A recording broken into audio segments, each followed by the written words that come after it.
This day has stuck in my mind for the past 14 years, and I come out with these massive hedge clippers and I go, these? It is her first day, what are you doing? It's at this time that I realized that the dog is not. Hi, I'm Alicia. I'm a 4th year veterinary student, and I've been working in veterinary medicine for like 14 years now. I started back when I was a high schooler as a kennel attendant, where I would basically just take care of the animals that were boarding. That was an amazing experience, and I'm so happy I had it. But my very first day in vet med was, quite honestly, one of the craziest days I've ever had in my entire life. And I want to tell you about it. But trigger warning, it's gruesome. Honestly, like, this day has stuck in my mind for the past 14 years. Just be warned. So I knew I wanted to be a veterinarian since I was like a little girl. And I knew I needed to get veterinary experience, so what better way than to get hired at a vet clinic? It was just gonna be like a small job. Like, I would just work a couple hours after school each day, a couple hours on the weekend, and then I did work my summers there. But the very first day, I remember I was just supposed to go in and sign some paperwork. I walk in, and immediately I could tell that the clinic was chaotic at that moment. There's like so many people in the lobby. The receptionist seemed overwhelmed. There was just this like tense air in the clinic, and I was like, oh no. I go up to the receptionist. I'm like, hi, like, I'm Alicia. It's my first day. Like, what should I do? And the receptionist just kind of like waves me back. She's like, just go to the back, go to the back. So I went to the back, and it's like the same tense environment. Like, there's a surgery going on, people are running around, people are getting vaccines. You could tell like one of the clients was angry, like everybody is doing something and everyone is running around like crazy. So I'm just standing there like super awkward, like don't know what to do with my hands. And a technician locks eyes with me and she goes, are you busy? I need your help. And I wasn't busy. And so I go, okay. She calls me over. She's like, come. And so I go over and she's like, do you want to hold the head or do you want to cut? And at that point, I noticed that there's a big dog on the table laying down. I assumed that it was like sedated or asleep because it wasn't moving.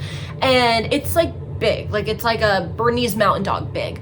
And I go, I can hold. I didn't really know what we were doing and everyone was frantic. So I was like, I can hold. And so she's like, okay, just stabilize the head. And she takes a scalpel and she starts cutting. It's at this time that I realized that the dog is not alive anymore. The dog had been humanely euthanized at this point, so it is feeling none of this. And she starts cutting the head off. And that's when all the blood rushed from my face and I was like, oh my God, what are we doing? But before I had time to ask, what are we doing? Or even tell her, hey, it is my first day. She goes, I need you to run to the closet and get the hedge clippers. So I go to the closet and I come out with these massive hedge clippers. And I go, these? And she goes, yeah, those. So I brought them over and she proceeds to decapitate this dog in front of me while I stabilize the head. Tears like start to well in my eyes. And it's at this time, as we are quite literally decapitating this head, that the manager locks eyes with me. She goes, oh my God, stop. And like everyone in the room like stops what they're doing.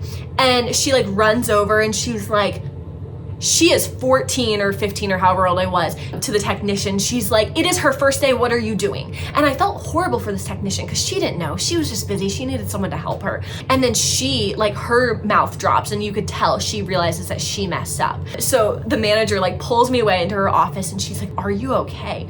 And I go, what did I just see? So she explains to me, this dog had bit someone and we didn't know the rabies vaccination status of this dog. And so any potential rabies like risk that has bit someone, the dog has to be tested for rabies. And there's a lot of different scenarios. Sometimes the dog can be quarantined, sometimes not. But in this specific case, the dog had to be tested for rabies. In order to do that, I didn't realize this at the time, you have to submit the entire head to Kansas State University for testing because they have to access the brainstem. You can't just submit a blood sample, you can't just submit a saliva sample, it has to be the entire head. And the only way to do that is to humanely euthanize the dog, decapitate the head, send it in a box via the postal system to Kansas State University.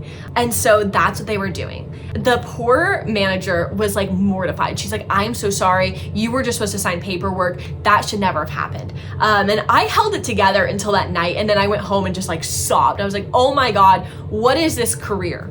But somehow I returned the very next day, ready to work, showed up, still excited to be a veterinarian. And I am still in this profession 14 years later, with a greater understanding of what rabies is and why it is so freaking important to vaccinate your dogs and cats. I don't think a lot of the public realizes what happens if your animal doesn't have proper documentation for being rabies vaccinated and gets itself into trouble. And the only option, to test is to humanely euthanize the dog or the cat.